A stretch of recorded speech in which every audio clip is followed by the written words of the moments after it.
Hey everyone, welcome back to my channel. And so today's topic is about commercial real estate in San Francisco. So if you watch my old videos, I used to be an owner of a yoga studio in the Mission District of San Francisco.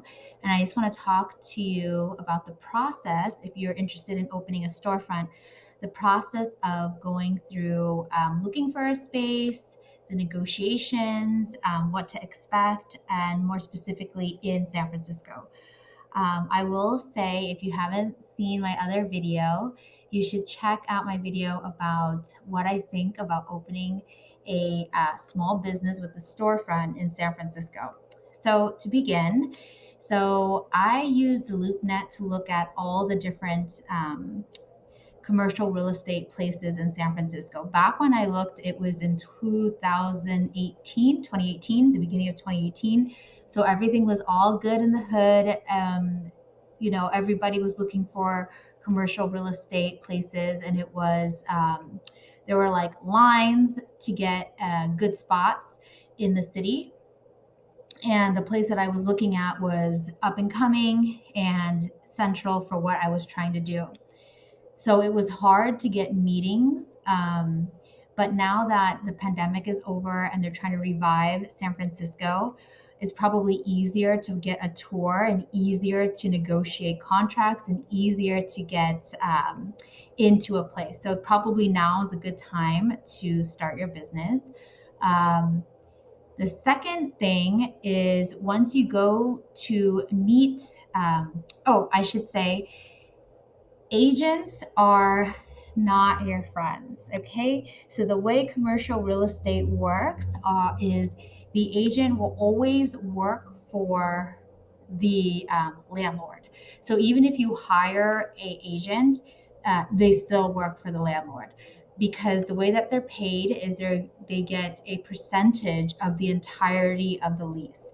So if they have a higher term lease, like 4 years, 10 years, and if each month is a high rent, percentage of that whole lease will be their commission, regardless if they work for you. So no matter if you hire an agent, they get paid out by the landlord. So that's one of the reasons why I did not hire an agent. I did everything by myself. I read a bunch of books at the library to teach myself how to do this. And so I didn't have any extra fee that I had to pay. Also, I didn't hire a lawyer to help me look at the contract. I looked at it line by line and looked it up by myself. So if you want tips on how to do that, or if you want me to help you read the contract without having to hire an expensive lawyer, you can go to my website and then book me for an hour of consultation. Okay, with that being said, you start to look at spaces. You can do it without an agent. And sometimes if you got an a-hole type agent, they'll ask you a bunch of questions. They'll say, how many businesses have you owned? What's your success rate?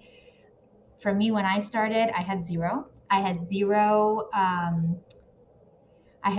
data, historical data on business, just that I was a solo entrepreneur.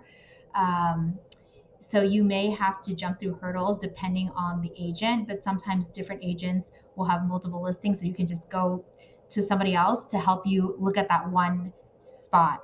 And another thing, before you look at the spot, you need to go on the San Francisco County website and look at the zoning.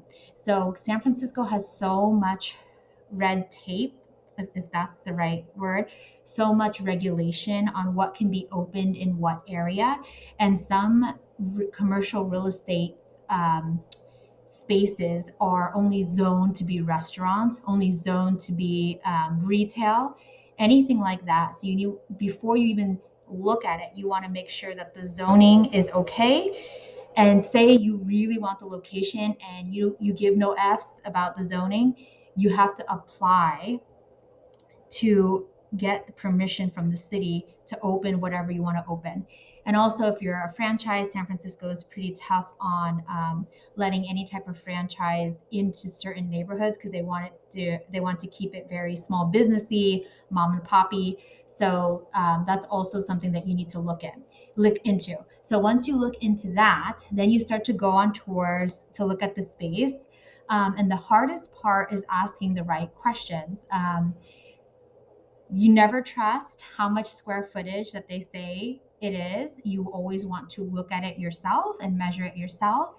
I also have a checklist. If you want to peep at that, you can also email me, and or if you want consultation with the checklist, you can also go to my website, book me, or just email me, and we can talk about the checklist. So I had a checklist of things that I was concerned about, things that I was looking at, things that there's some of the stuff, if you're not uh, really good at knowing space or buildings. And also, one more thing, especially in San Francisco, you need to make sure that if you are looking at a commercial real estate spot that's on the first floor, that they do have a handicap bathroom.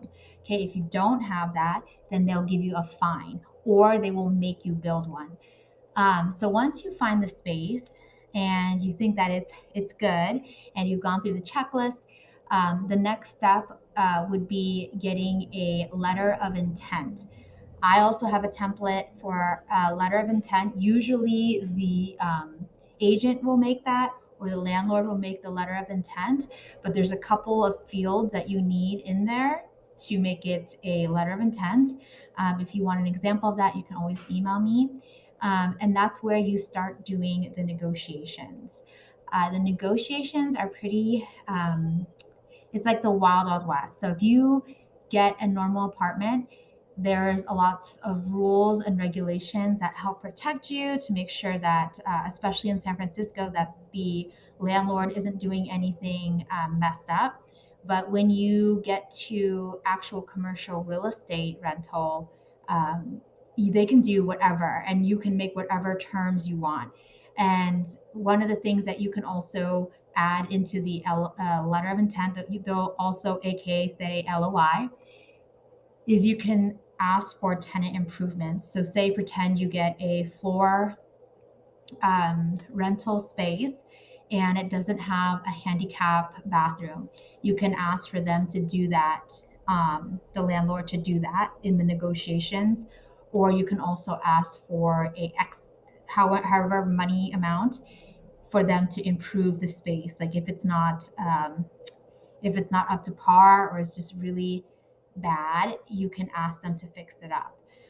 So I think now in this climate in San Francisco, you have more power to ask for more of the stuff that you want versus back in the day when everybody was trying to do their business and the economy was good before the pandemic. You couldn't really ask for much. I had more success with going with a landlord that was very mom and pop versus any place that was owned by another real estate company or anything like that. So if you can find a space that you love and it's run by a mom and pop, it's easier to negotiate the terms on your LOI. And from the LOI, then you get onto the full on commercial real estate lease. And that one you definitely want to read carefully and make sure that you understand every word in there. One of the tips I would say now that we've gone through the pandemic is also always put force majeure on there. So what that means is that if any event like pandemic causes you not to be able to open your business or some crazy earthquake happened or anything like that or the government shut down, whatever, you're able to get out of the lease. Okay, so I would say put that, and then the second part is um, give yourself a way out. If you are a new person to running your own solo business or just running a business that has a storefront, I would put some type of language in there to help you get out of the lease if something terrible were to happen.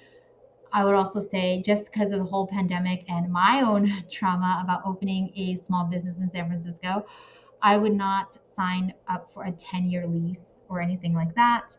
I would try my best to make it a little bit shorter and then have the option to extend. So if you want more help or information, you can always go to my website, and it's listed in the comments or in the description box. And that's all I have.